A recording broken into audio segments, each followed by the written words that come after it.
Bom dia, irmãos. Na graça e na paz do nosso Senhor Jesus, amém? Amém. 13 dias só que nós estamos nesse ano de 2019. Não sei quantas promessas você fez para esse ano. E espero que você tenha, pelo menos nesses 13 dias, sido fiel àquilo que você tem se proposto, né? Conversando com um amigo meu no trabalho, a promessa dele foi simples. Ele falou assim: eu quero apenas começar e terminar de ler os livros, porque ele sempre começa e não termina. Não sei se você decidiu nesse ano ler a Bíblia toda, buscar mais o Senhor, buscar mais intimidade com Ele. Eu espero que realmente esses 13 dias seja uma renovação ainda mais de tudo aquilo que você propôs no seu coração para esse ano. Amém, meus irmãos? Eu queria fazer algo diferente, um pouco diferente, quebrando um pouco assim o protocolo. Ontem dormi bem tarde, pelo fato de quem tem filho, né, com 20 anos de idade, não muitas vezes ele sai à noite. E ontem foi um dos dias que ele teve um aniversário de um amigo dele, e ele saiu para ir para esse aniversário. E na saída, né, a gente fica ali naquela noite, esperando, a noite fica longa, não que ele chegue muito tarde, mas o horário lá é meia-noite, a regra é essa, mas ele demorou um pouco mais, umas meia horinha a mais. E eu lembrei de uma poesia do Gioia Júnior. Antigamente, a gente dizia declamar uma poesia, né? Mas eu vou recitar essa poesia do Gioia Júnior. Quem é pai e mãe aqui e passou o que eu passei ontem à noite, vai mais ou menos entender o que é que eu estou falando. Não há mais bela música do que o ruído da maçaneta da porta quando meu filho volta para casa. Volta da rua, da vasta noite, da madrugada de estranhas vozes e o ruído da maçaneta, o gemer do trinco, o bater da porta que novamente se fecha, o tilintar inconfundível do molho de chave, são um doce acalento, uma suave cantiga de ninar. Só assim fecho os olhos, posso afinal dormir e descansar. Oh, a longa espera, a negra ausência, as histórias de acidentes e assaltos que só à noite como ninguém sabe contar. Oh, os presságios e os pesadelos, o eco dos passos nas calçadas, as vozes dos bêbados na rua, o apito do guarda medindo a madrugada, o grito lancinante da ambulância e o coração descompassado e a pressentir na arritmia do relógio do meu quarto, esquadrinhando à noite os seus mistérios.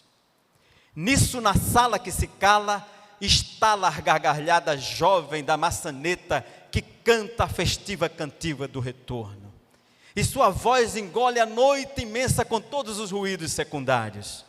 Oh, os símbolos do trinco, e os clarins da porta que se escancara, e os guizos das muitas chaves que se abraçam, e o festival de passo que ganham as escadas.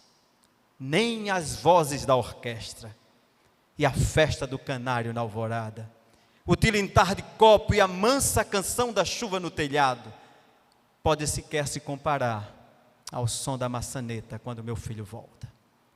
Que ele retorne sempre são e salvo, marinheiro depois da tempestade a sorrir e a cantar, e que na maçaneta cante a festiva cantiga do seu retorno, que soa para mim como suave cantiga de ninar.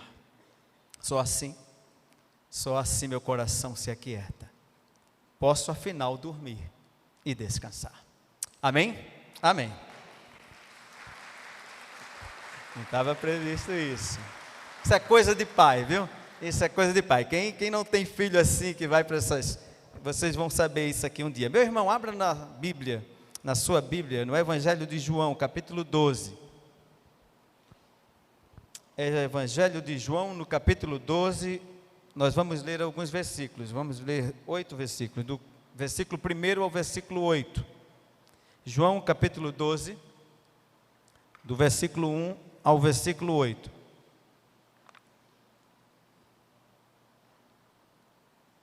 É um texto bastante conhecido, todos conhecem o texto, todos conhecem a história, já ouviram muitas pregações sobre isso. Esse texto, ele faz questão de chamar nossa atenção, porque ele é repetido, é contado nos evangelhos sinóticos de Mateus e Marcos, contam a mesma história, mas nós vamos ler aqui em João, versículo 1.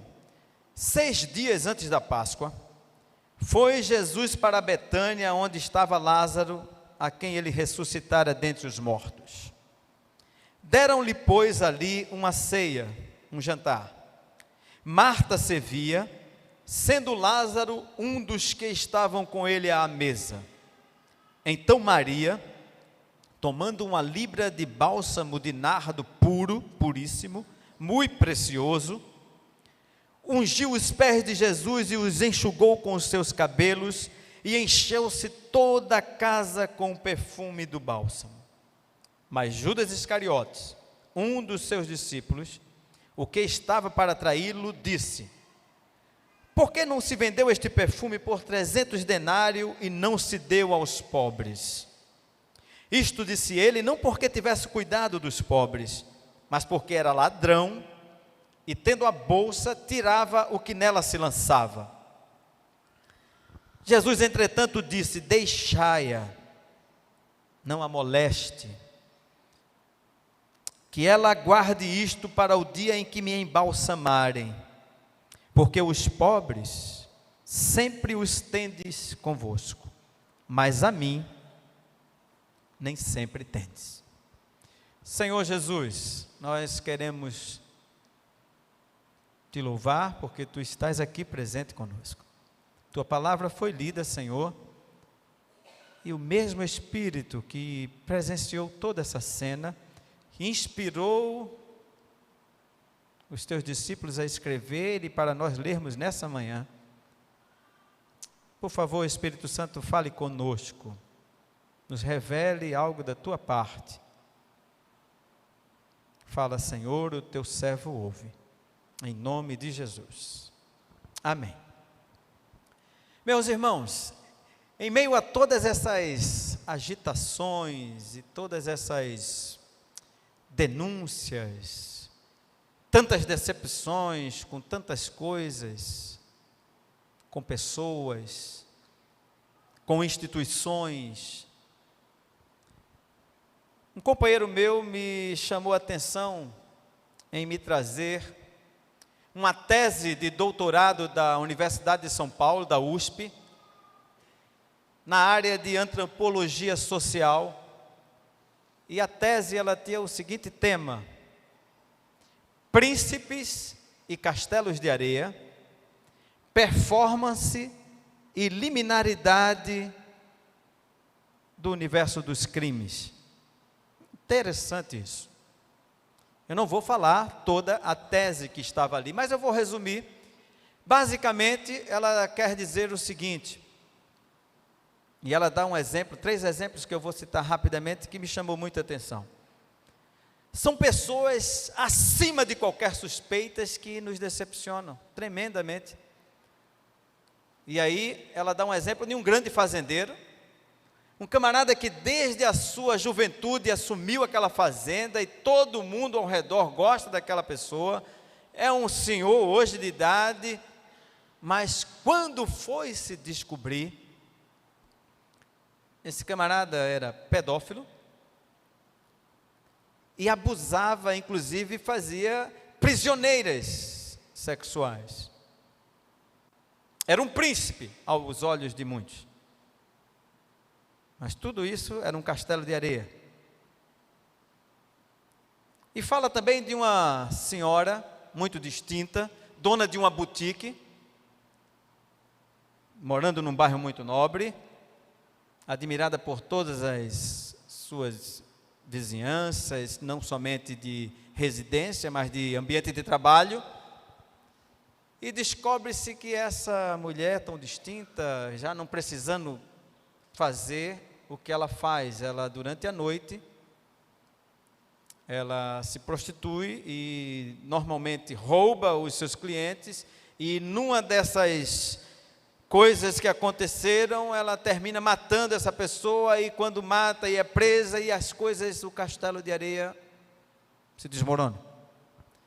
A gente tem visto isso na mídia, nós temos visto isso no mundo, pessoas que tão renomadas, os artistas louvavam, e hoje você vê, rapaz, como é que esse camarada pode fazer isso durante 30 anos, e cada vez mais surgem pessoas denunciando príncipes, e seus castelos de areia se desmoronando. Nós lemos aqui, no nosso introito de culto e adoração a Deus, o Salmo 51, e nós aprendemos com o salmista, que Deus se regozija, Ele tem prazer na verdade no íntimo. O Senhor, Ele tem prazer numa pessoa em que a vida interior dela, ela consegue refletir externamente a mesma coisa. Ela não constrói castelos de areia. Deus tem prazer numa pessoa que reflete muitas vezes, porque o seu interior é cheio de complicações, é cheio de traumas, cheio de problemas, cheio de percalços, e externamente essa pessoa vai externar essa problemática, essas dissoluções, esses problemas.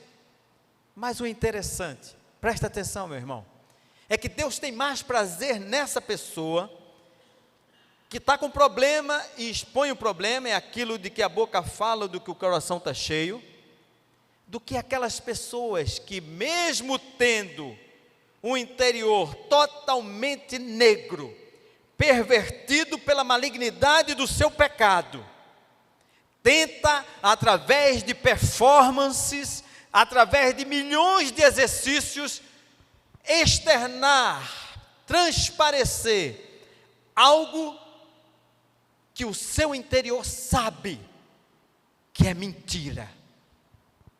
Um castelo de areia. Nós lemos que esse foi o problema da religião que o Senhor tanto combateu quando esteve aqui.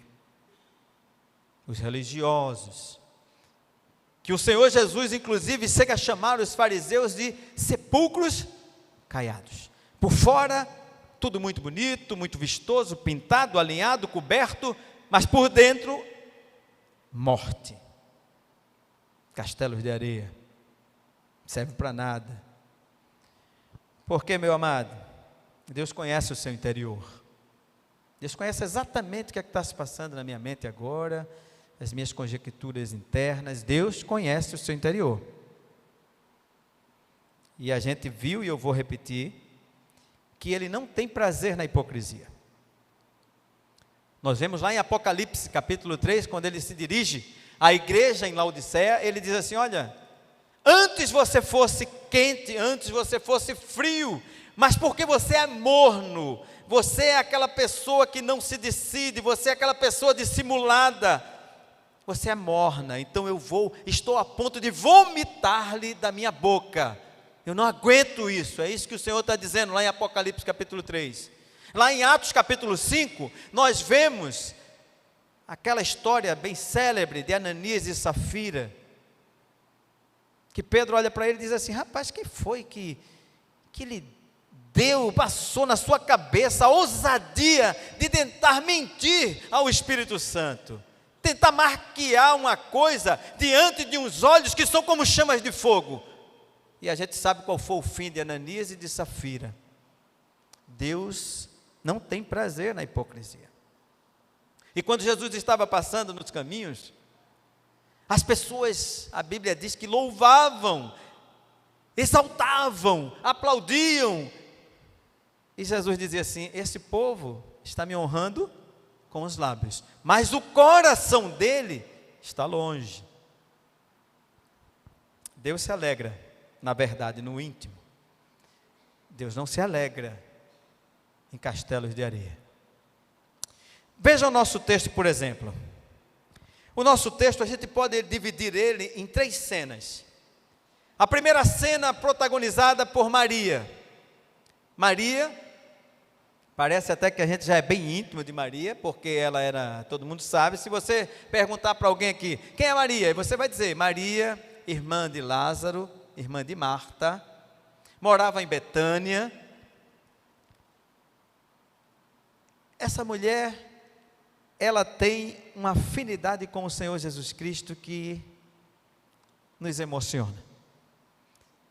Maria, como já disse, ela era irmã de Lázaro, e no capítulo 11, anterior ao que nós lemos, nós vimos que o Senhor Jesus havia ressuscitado Lázaro. Era uma família que Jesus amava muito. Percebam nas entrelinhas, quando ele diz assim, manda avisar para ele que está enfermo aquele a quem tu amas. Quando Jesus chega diante do túmulo de Lázaro, ele chora, e as pessoas dizem, vede o quanto eles amavam. Era uma família muito querida por Jesus. Jesus havia ressuscitado Lázaro. Aquilo virou uma atração na aldeia de Betânia. Todo mundo ia lá, ficou muito concorrido. Todo mundo queria ver Lázaro, que Jesus havia ressuscitado. Todo mundo queria ver se realmente foi verdade aquilo que o pessoal falava. Muitos do que ali estavam haviam participado do velório de Lázaro, haviam participado e visto o sepultamento de Lázaro, haviam chorado 4 dias por causa da morte de Lázaro, junto com Marta e Maria, e só depois de 4 dias o Senhor Jesus chega e ressuscita Lázaro, e aquilo é uma comoção na cidade. Mas o texto nos diz que eles deram um jantar para o Senhor Jesus. Eu não sei como é que é a mente de vocês quando está lendo a palavra de Deus, mas eu fico tentando imaginar aquela cena. Aquele camarada estava morto, já cheirava mal, 4 dias, e hoje está sentado na mesa jantando com o Senhor. Eu imagino que devia ter muita gente, se não participando do jantar, mas estava querendo ver aquela cena que estava acontecendo. Que cena espetacular. E Maria toma uma atitude que surpreende a todos. Um gesto de profunda sensibilidade. Nós lemos no texto que ela pega um frasco de nardo puríssimo e derrama aos pés do Senhor Jesus Cristo. Maria era uma adoradora. Ela amava Jesus profundamente e ela desfrutava da intimidade do Senhor Jesus como muitos poucos. Observe que ela já tinha protagonizado uma outra cena como essa, quando Jesus está lá na casa de Marta, Maria e de Lázaro, jantando também, participando de uma refeição, e Marta para lá e para cá, fazendo o que ela sabia fazer de melhor, tentar servir a todos. E ela reclama de Maria. Onde é que Maria estava, meus irmãos? Aos pés do Senhor Jesus Cristo.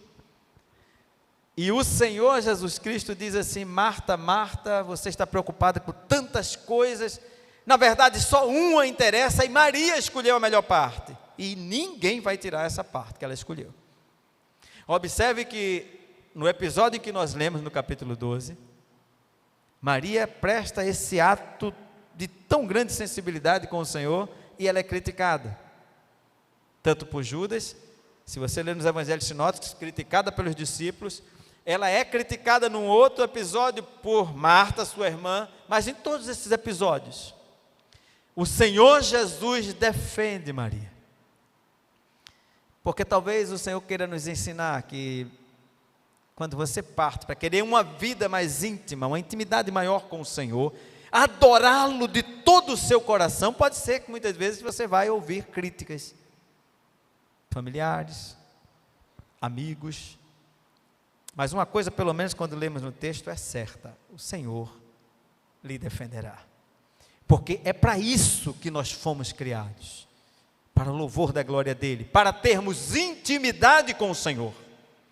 E meus irmãos, Maria era uma adoradora, amava o Senhor, ela demonstrou isso com 3 características que eu acho muito bonito. Eu queria isso para a minha vida no ano de 2019, E eu acho que você deveria querer uma dessas características, se não todas essas 3 características também. A primeira característica que Maria demonstra nessa atitude tão sensível, tão extravagante de amor por Senhor Jesus, a primeira, sensibilidade para com as coisas de Deus.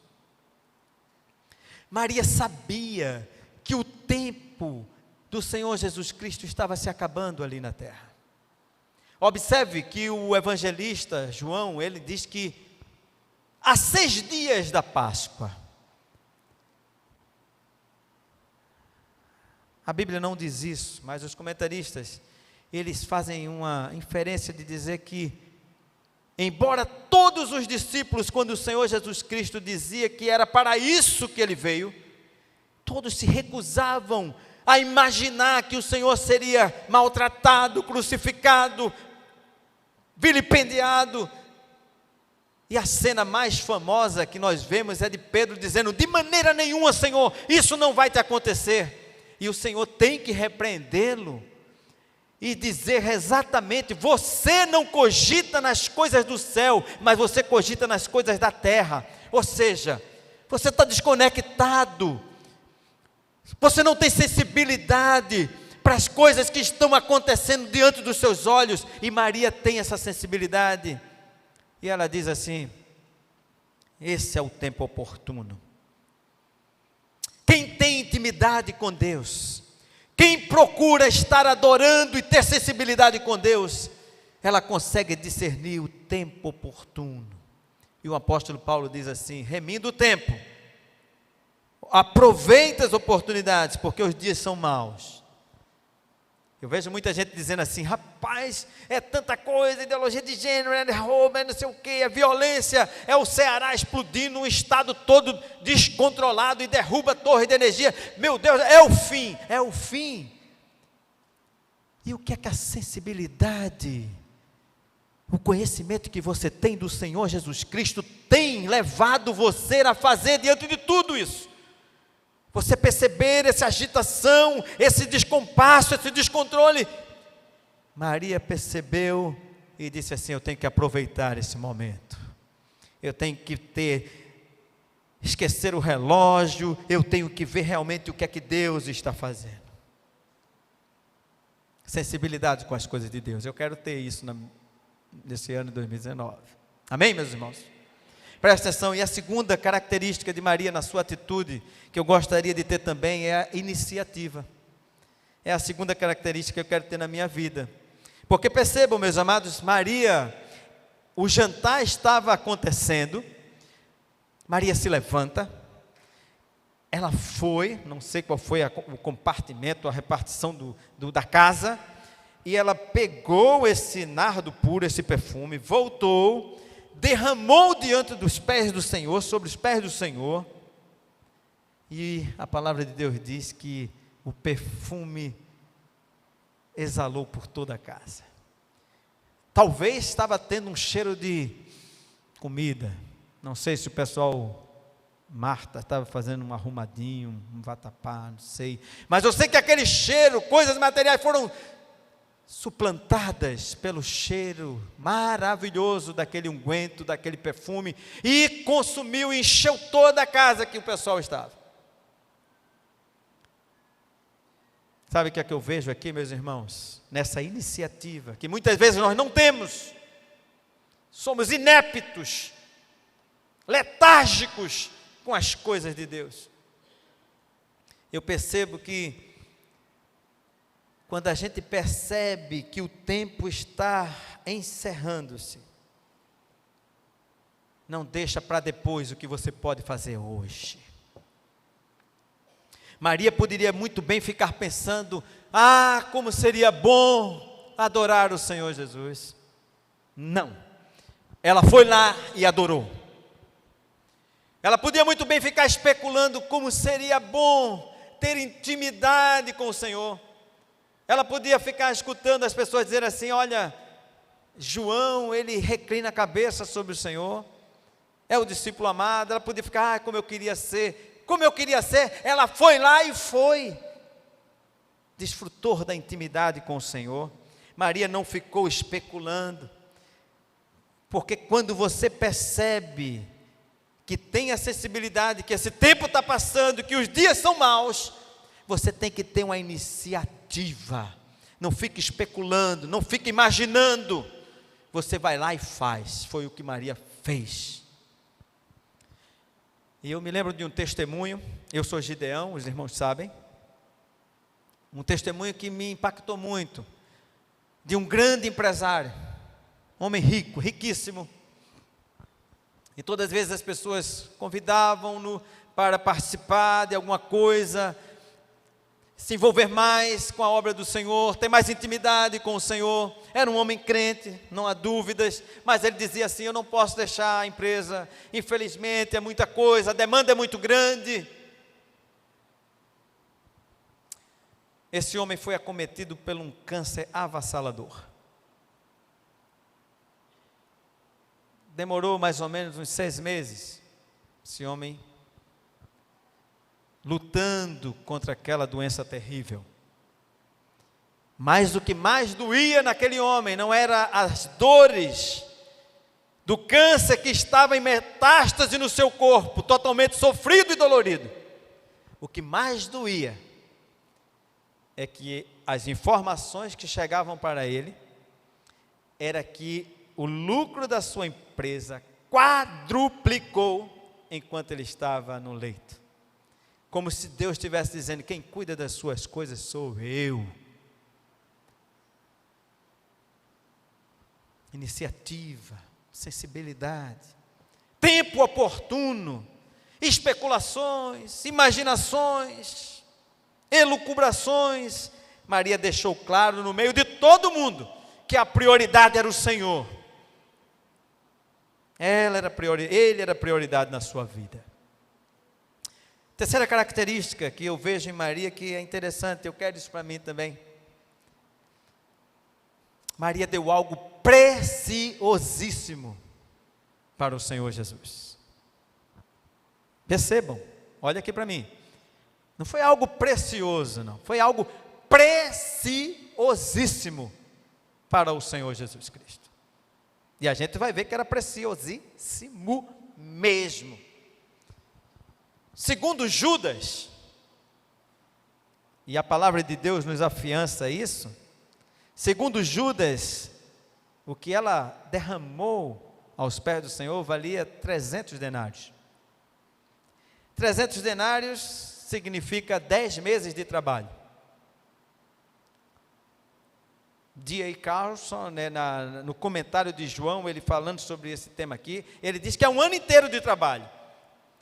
Porque você tira ali os sábados que não se podia trabalhar, os dias festivos e religiosos, mas vamos lá, 300 denários, 10 meses de trabalho. Por quê? Um denário é um dia de trabalho de um trabalhador braçal, é o salário de um dia de um trabalhador braçal, um denário.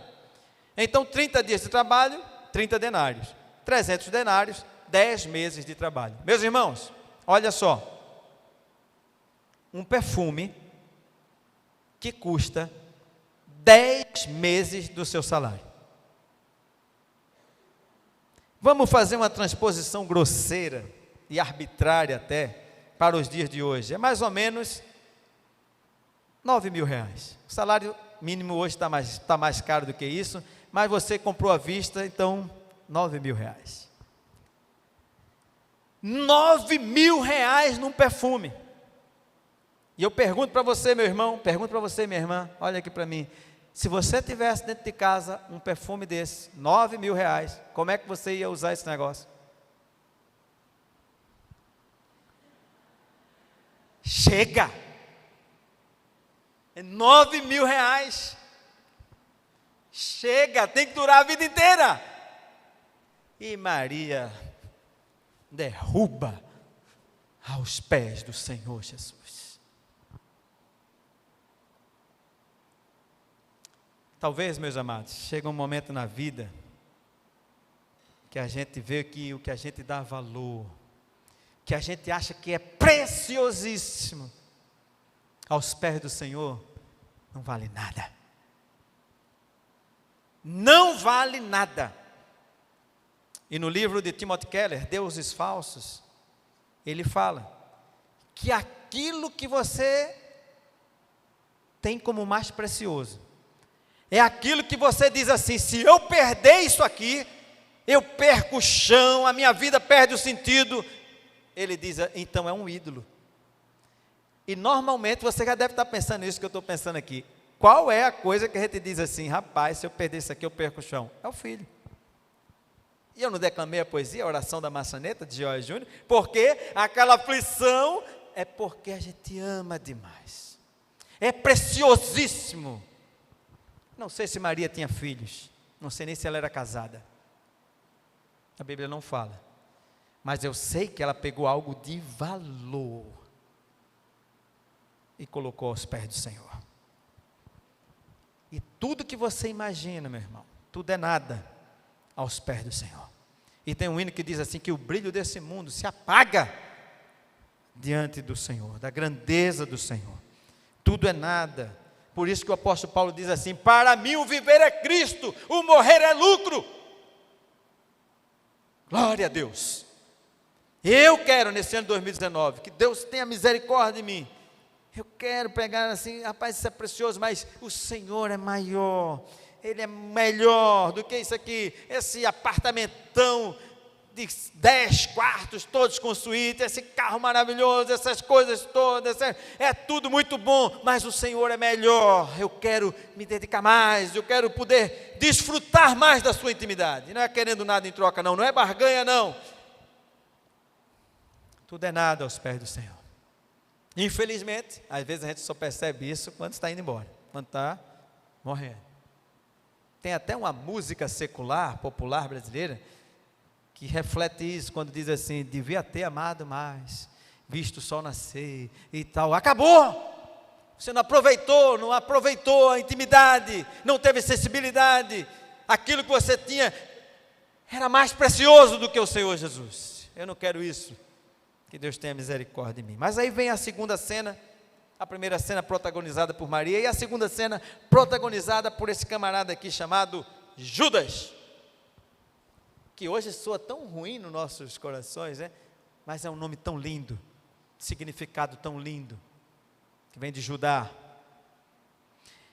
É ele quem diz: que absurdo o que essa mulher está fazendo, absurdo, desperdício.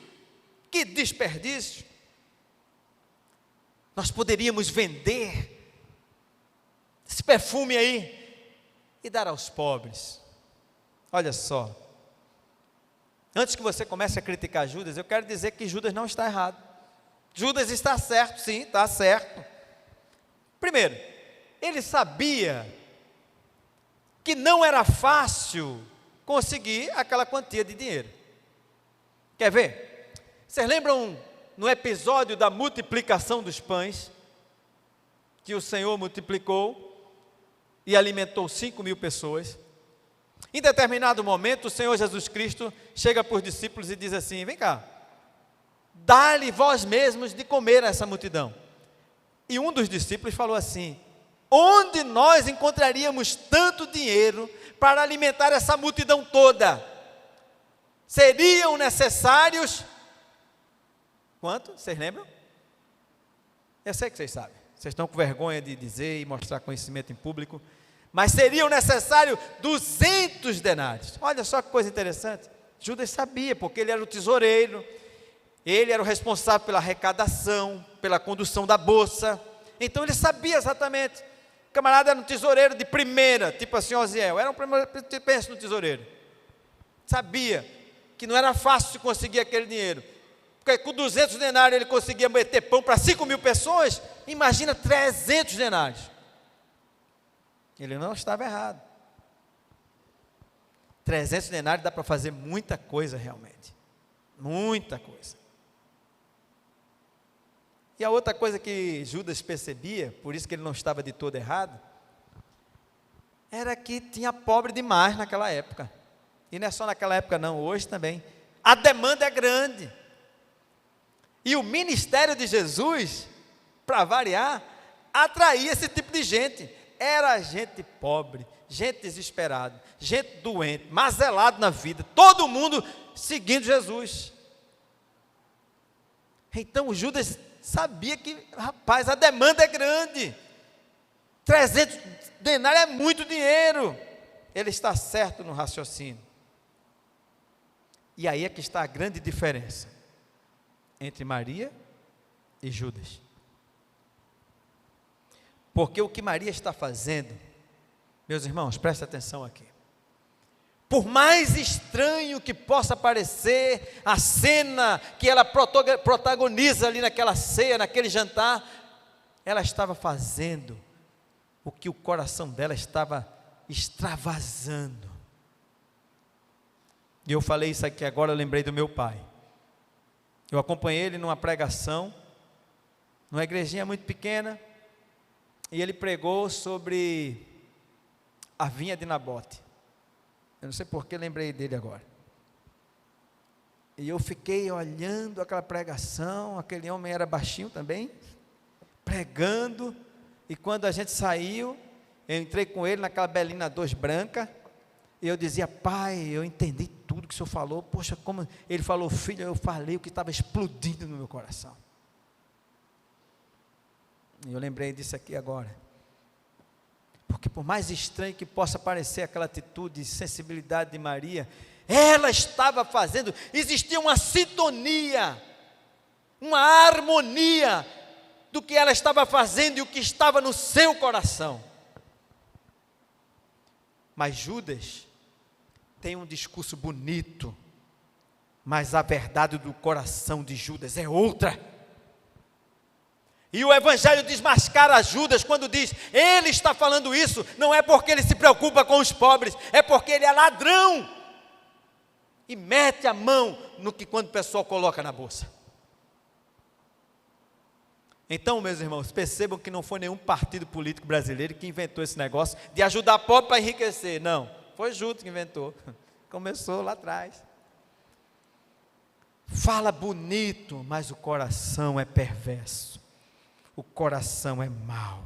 A manifestação de Judas é feita com palavras ideologicamente corretas, que é um termo tão usado hoje, né? Mas só que não está em acordo. No coração dele habita outra verdade, é outra intenção. E eu digo para você, meu irmão, minha irmã, é o pior tipo de gente. É aquela pessoa que tem uma agenda oculta.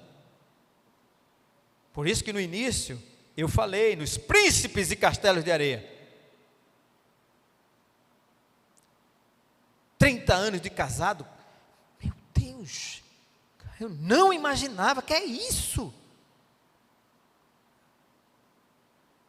Palavras bonitas, ideologicamente totalmente correta, 300 denários realmente vai ajudar muita gente, mas o coração dele é outro, os interesses estão escondidos, fala bonito.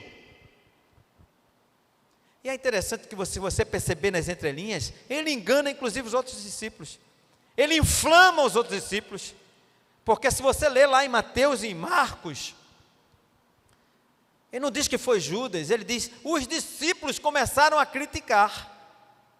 Então, ou seja, palavras ideologicamente bonitas convencem muita gente. Discursos, né, agradáveis, tocam o coração de muita gente. Mas a gente não pode esquecer que discurso não muda a vida de ninguém. Discurso bonito não muda a história de ninguém. O que muda a história, o que muda a vida, o que muda um estado, o que muda uma igreja, o que muda uma nação, é o Espírito Santo dentro da sua vida, dentro do seu coração.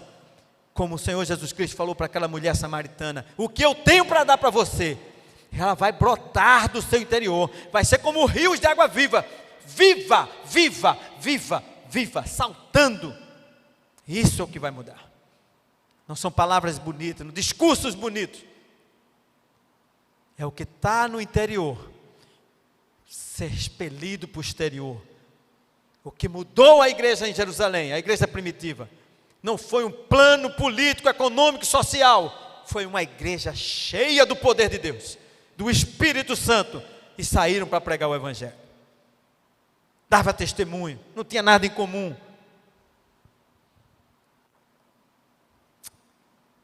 Transformações começam no coração.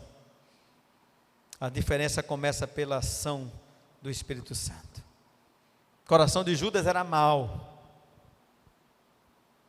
mas o Senhor conhece o meu e o seu coração. Como diz lá em Daniel, Ele conhece o profundo e o escondido, conhece o que está às trevas, e com Ele mora a luz. Não tem para onde você correr. Para onde me ausentarei do seu Espírito? Para onde? Para onde eu vou fugir da sua face? No céu? Na terra? Mais profundo abismo? Faça minha cama. Não saiu nenhuma palavra da sua boca, Ele já lhe conhece. Então, meu irmão, em nome de Jesus, 2019, desmonte esse castelo de areia.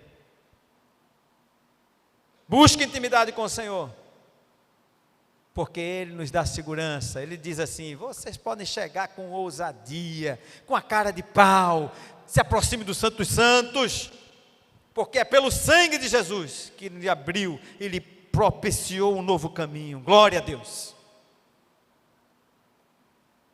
E a terceira cena, nós já estamos terminando. A primeira foi Maria, protagonizada por Maria, a segunda por Judas, e a terceira por Jesus, que é muito bonito. Ele diz: deixa ela em paz, não a moleste, que ela guarde para o meu sepultamento.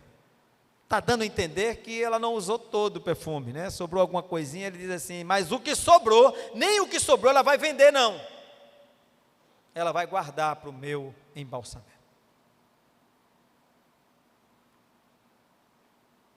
Era costume, era praxe em Israel, quando uma pessoa morria, as pessoas envolviam nas faixas, e aquelas faixas eram embebecidas de substâncias aromáticas, de ungüentos, de nardos, para que de uma forma ou de outra pudesse prolongar o tempo da decomposição, afastar o tempo da decomposição. O Senhor Jesus Cristo está dizendo assim: é como se ela quisesse prolongar esse meu tempo de proximidade da morte e aproveitar o máximo. Mesmo o que tem, ela não vai vender. Percebam, que você poderia dizer assim: não, veja bem, vamos aqui separar. Não. O que é do Senhor, é do Senhor. Não estava no script falar, mas é do Senhor o dízimo. Ah, mas veja, é do Senhor. Você é do Senhor. Seu corpo é templo do Espírito Santo. Sua vida pertence a Ele. Até o que sobra é para mim. Glória a Deus. E por último ele diz assim: olha, os pobres sempre vocês vão ter no meio de vocês. E aqui para nós, eu esperaria uma resposta diferente, né? Porque na minha utopia teológica, eu esperava que o Senhor dissesse assim: realmente, vamos sanar essa pobreza, vamos extirpar, vamos destruir toda a pobreza, para que não tenha mais pobreza, não vai ter mais pobreza entre nós, porque o Senhor, nós vamos sempre ter conosco. Afinal de contas, foi isso que Ele falou: eis que estou convosco todos os dias. Eu fico olhando assim, mas a gente percebe que Jesus queria dizer: olha pessoal, o problema da pobreza não é de má distribuição de riquezas, não. O problema da pobreza é o pecado. É a mesma coisa você querendo controlar a febre. O que provoca a febre é o fato do organismo todo estar em colapso, e você fica querendo, não, vai sempre ter com vocês. Buscai ao Senhor enquanto se pode achar. Invocai-o enquanto está perto. Deixe o ímpio o seu caminho, é isso que ele está querendo dizer. Porque você não vai resolver o problema do mundo. É perto. Você não vai dar conta do Brasil, não. Você vai dar conta da sua família.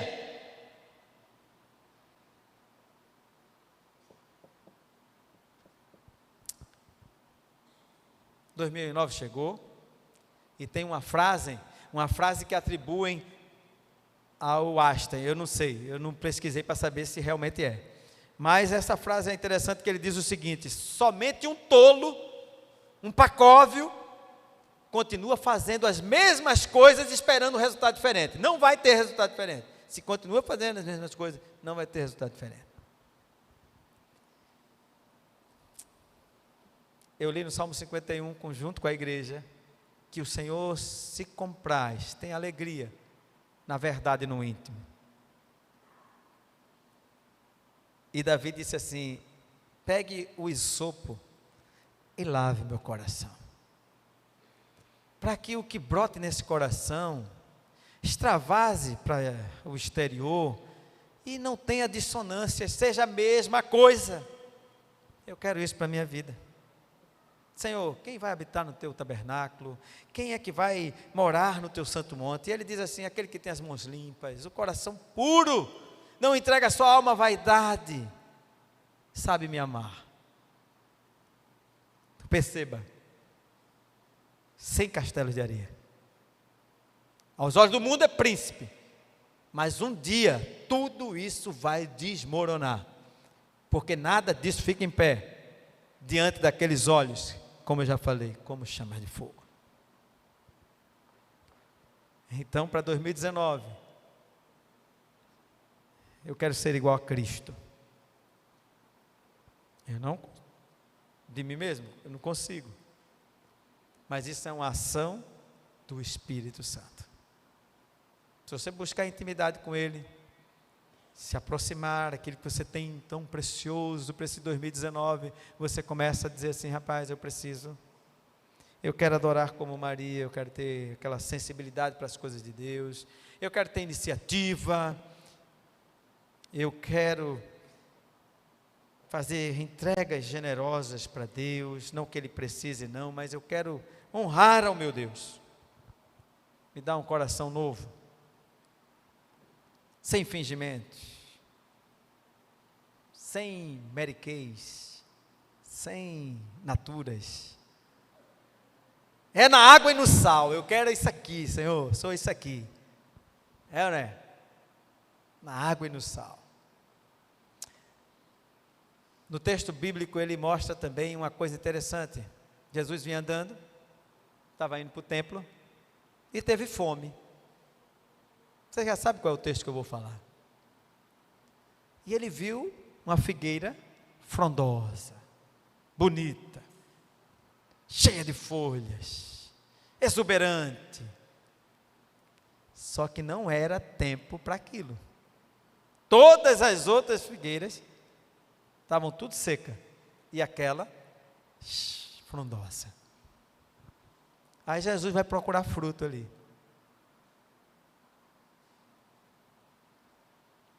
Não tem fruto. E ele diz assim: nunca mais vai nascer fruto. A gente percebe que ele estava falando da religiosidade de Israel, cheio de pompa, cheio de cerimonial, cheio de sacrifícios, sabiam fazer tudo corretamente, quais são os sacrifícios, quais são as ofertas de libação, oferta disso, oferta daquilo, tudo, coração longe, olhando de longe, todas as árvores sequinhas, e aquela coisa frondosa. Aí Jesus disse: não, você não me engana não. O que o Senhor quer dizer? Porque se você for perceber, no início de tudo, nos nossos pais, também tem uma figueira na jogada. Alguém que pecou, transgrediu, e a primeira coisa que ele fez foi fazer uma tanguinha com folhas de figueira. E o Senhor tirou aquela folha de figueira e cobriu eles com a pele de um animal. Um inocente foi morto. Então o Senhor está dizendo para mim, para você: eu quero você nu, porque eu lhe cubro com o meu sangue. Pare de ficar usando essas plasticidades, pirotecnias, para chamar a atenção de uma coisa que eu sei que você não é. Eu quero lhe cobrir com o meu sangue. Glória ao Senhor. Feche seus olhos. Vamos estar orando agora. Senhor meu Deus, o ano nem começou, e a gente já está tão ofegante, tanta correria, tanta coisa para fazer. Hoje mesmo já desci num prédio e já recebi logo o carnê do PTU. É muita demanda, é muita coisa, mas eu quero, Senhor, ter sensibilidade para as tuas coisas, a tua obra. E eu não quero ficar somente especulando, imaginando, eu quero ter iniciativa. Senhor, tira de nós, ó Deus, tira de mim aquilo que não é do teu agrado, aquilo que tem sido refletido e não está de acordo com o que está dentro. Senhor, tire essa hipocrisia. Eu quero te oferecer sacrifícios de louvor, que sejam frutos do teu amor que nós temos por ti, Senhor, fruto de tua graça que nos alcançou, Senhor. Faz isso, ó Deus, em nome de Jesus. Amém, amém. Deus abençoe.